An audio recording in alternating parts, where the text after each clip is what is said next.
Hello,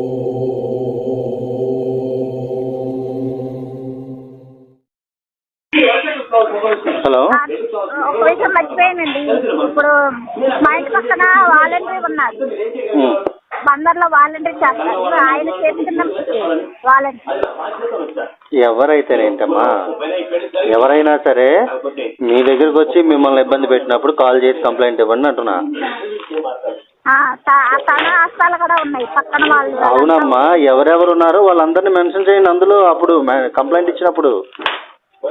సరే, అంటే pastor గారు మనుషులేండి, వాలంటీర్ కూడా పాస్టర్ మనుషులు. వాళ్ళ కాలేజీలో చదువుతున్నాడంట, జాబ్ అయ్యి ఇప్పించారు. ఏంటమ్మా, హాస్టల్ ఉంటాయి కదండి, పాస్టర్ గారికి హాస్టల్ ఉన్నాయి కదా బంధంలో, సొంతంగా హాస్టల్ ఉంది. ఆడికి ఏది ముందో ఏది వెనకాల తెలియదులే, ఏం చేస్తాను చెప్పు. అదే చెప్పాను కదమ్మా, నాకు నా పనులు నాకు ఉంటాయి కదా. సరే సార్ గారు. హలో హలో అండి, అమ్మా సార్ గారు పిలిచారా? వాళ్ళు ఇంకా ఫోన్ చేయట్లేదు, ఎందుకని అంటారు? వాళ్ళు ఎందుకు చేయట్లేదా నాకు ఎక్కడ తెలిసిందమ్మా, వాళ్ళు చేస్తే నాకు చేయాలి.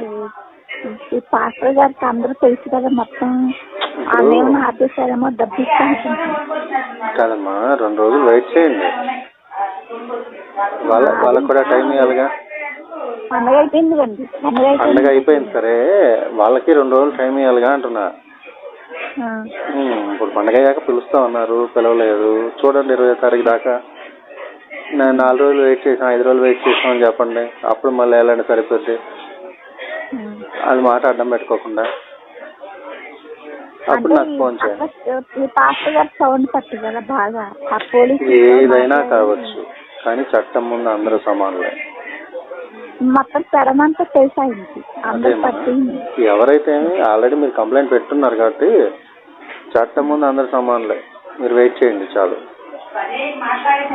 వాళ్ళు ఫోన్ చేసినప్పుడు ఒకసారి నాకు చేయండి, నేను చెప్తాను దాన్ని బట్టి.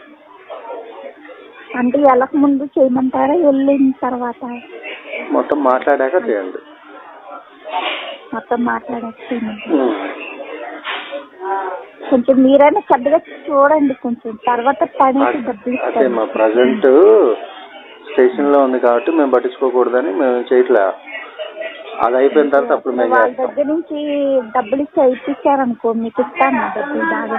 అదేమ్మా, ముందు న్యాయం జరగాలి, మీకు నేను డబ్బులు ఇస్తాను, కానీ మీకు ఇస్తాను. ముందు నేను చెప్పేది ఏంటంటే, ముందు వెళ్ళి ముందు మాట్లాడండి. అవతల నుంచి పని అయితే సరే, ఎందుకంటే ముందు వాళ్ళ చేతిలో ఉంది కాబట్టి ఇప్పుడు మనం ఏం చేయకూడదు, అందుకే ఆగాం మేము. లేకపోతే ఈ పాటికి చక్కబడిచే వాళ్ళం ఎప్పుడో. అదే కొంచెం పెద్దగా తీసుకోండి, అన్యాయం అయిపోయింది నేను కాబట్టి నాకు బాధ, వాళ్ళకేముండదు కదా, హ్యాపీగా ఉంటారు. అదేమ్మా, నాకు అర్థమైంది. అందులో మీరు పాస్ వల్ల మోసపోయేసరికి నేను ఇన్వాల్వ్ అయ్యాను, లేకపోతే నేను పట్టించుకునేవాడిని కూడా కాదు. బాగా మోసం చేశారండి. అందుకని మీరు నేను చెప్పినట్లుగా ముందు వెయిట్ చేయండి, వాళ్ళు పిలిచే వరకు.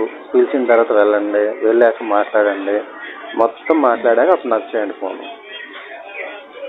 ఏం జరిగింది అన్నది చెప్పండి, దాన్ని బట్టి మనం చేద్దాం తర్వాత. ఉంటాను.